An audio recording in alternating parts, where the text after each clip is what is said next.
Hey guys, before we get started, I just wanted to say thanks for all the support I've been getting on this story, not just here on YouTube, but literally everywhere I've been posting it.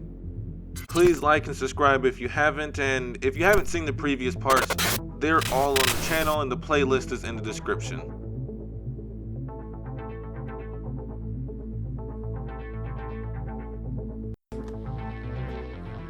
Containment breach detected.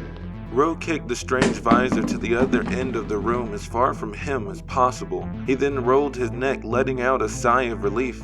Another of Jake's downloads hit me, so I would have some information on who Ro is and why he was so integral to the plan. Before being imprisoned here, Ro was a petty criminal who stole cars and robbed houses to make his living. He had the unusual ability to temporarily blind anything that looked him in the eyes.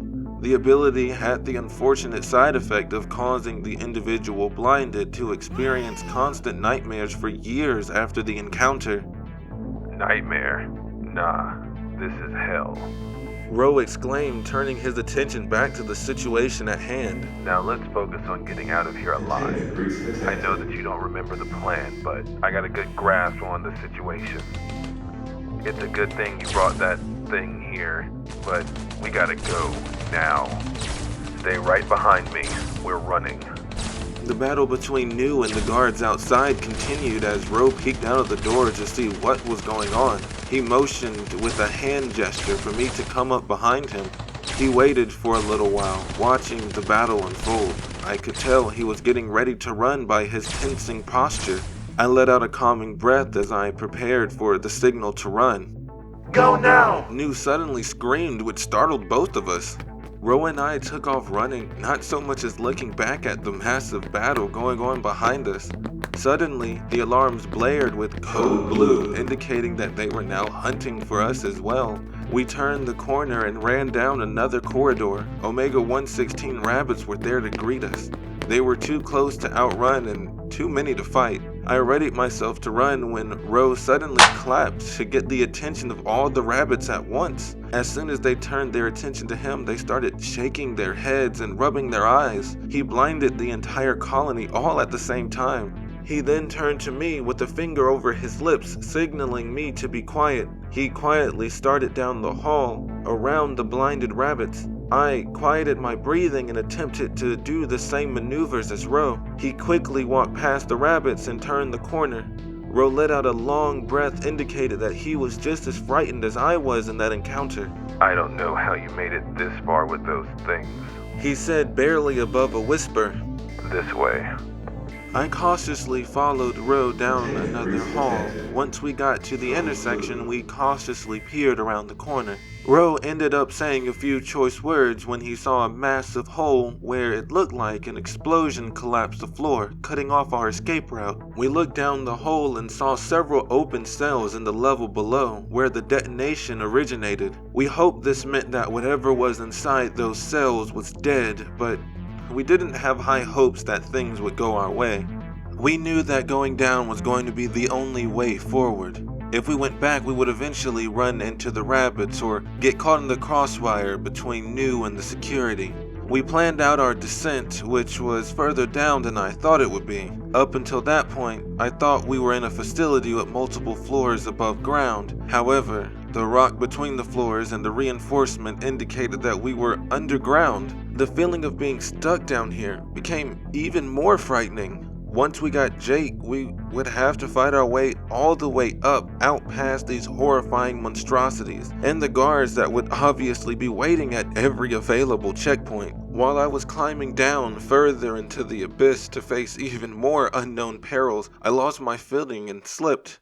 Luckily, we weren't too high off the ground, but the impact hurt all the same. There were no alarms or flashing lights of any kind.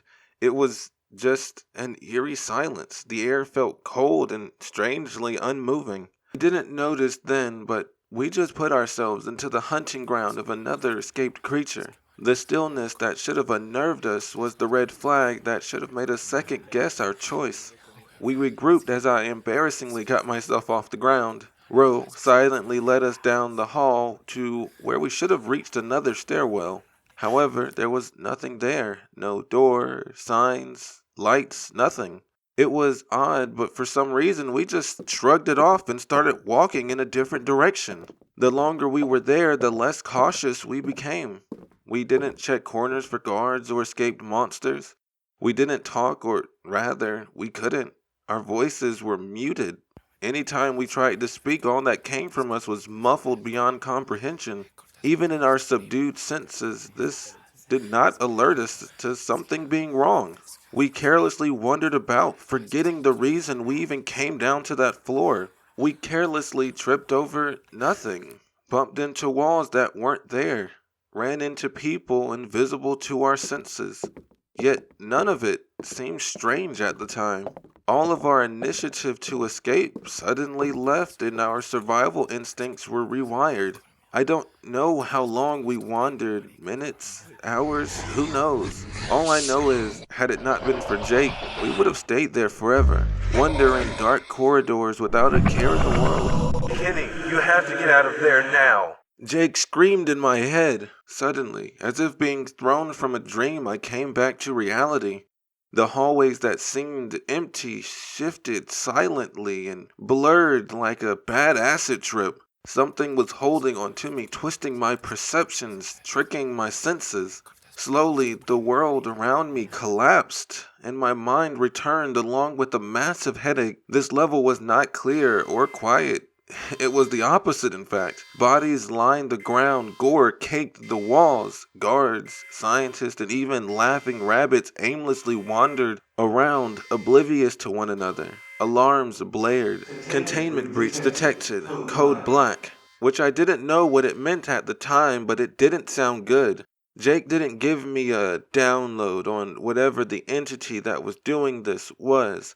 I doubt he even knew. All we could do was hope that whatever it was, we weren't close to it. Ro came to a senseless shortly after I did, and he threw up blood and pus as the influence of whatever was infecting us wore off. We carefully attempted to make our way back to the hallway that would take us to the stairwell. We avoided bumping into any of the entranced people or rabbits. As we peeked around a corner, we heard something unnatural. At the end of the hall, we saw a scientist walking towards us.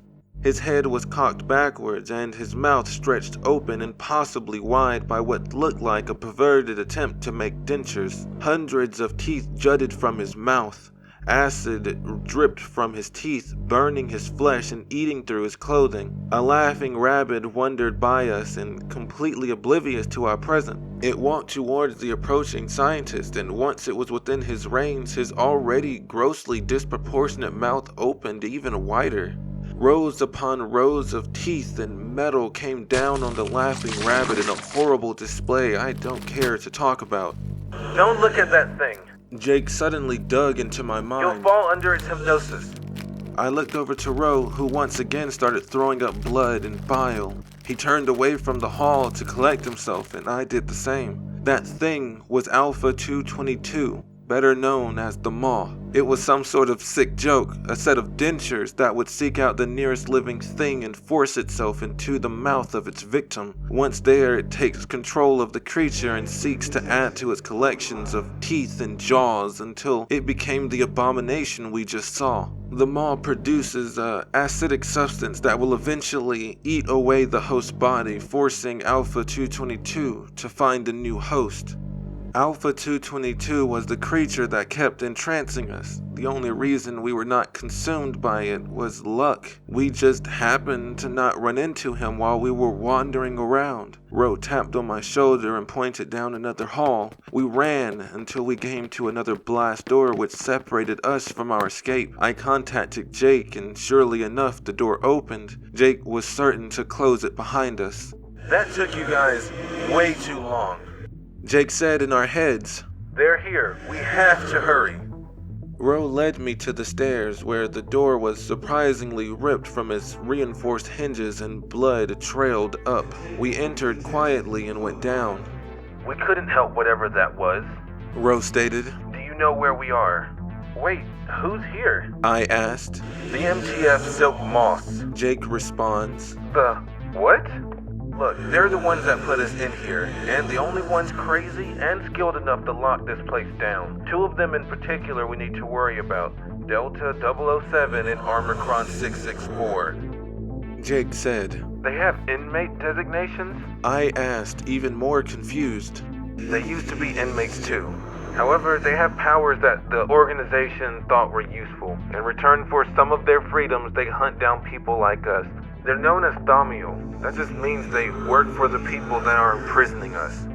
When we came to our floor, we see Nu sat in front of the door in the lotus position. His white jumpsuit riddled with bullet holes and caked in blood. We could tell he was looking at us even though he was wearing the veil over his face. We stopped in our tracks, unsure of the behemoth's intentions.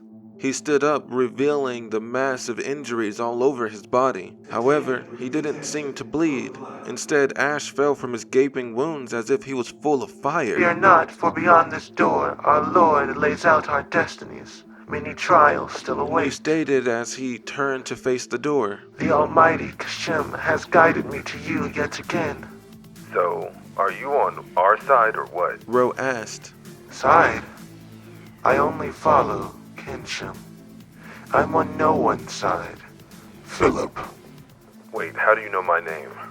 Nu stood up and Ro and I took a step back, preparing to flee if he decided to run us down. Although I doubt we could have gotten far, I remembered in his fight with the guards, he's much faster than a human could ever hope to be. Nu turned to face the door and with a single decisive punch, the reinforced structure collapsed with an explosive force. The whole damn stairway nearly buckled under the force and Ro and I were violently thrown back. Nu not only destroyed the door but also a reinforced steel barricade on the other side. He walked through the massive hole.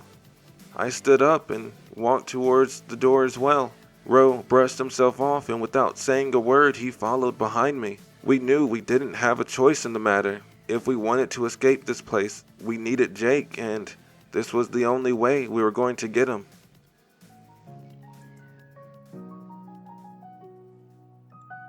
Hey guys, it's me, Clay, here at the end of the video to tell you to like and subscribe. If you like what you've heard and you want to read the story for yourself, you can. It's available on Fiction Press and Wattpad for free. Chapters are normally added the same day they're posted here. Sometimes I do ad-lib when I read, so there might be a couple of changes in the original one. If you liked the video, please be sure to like and subscribe. If you didn't like the video, please be sure to like, subscribe, tell your friends and family about it, then come back next week to see if I do any better. Anyways, I'm out.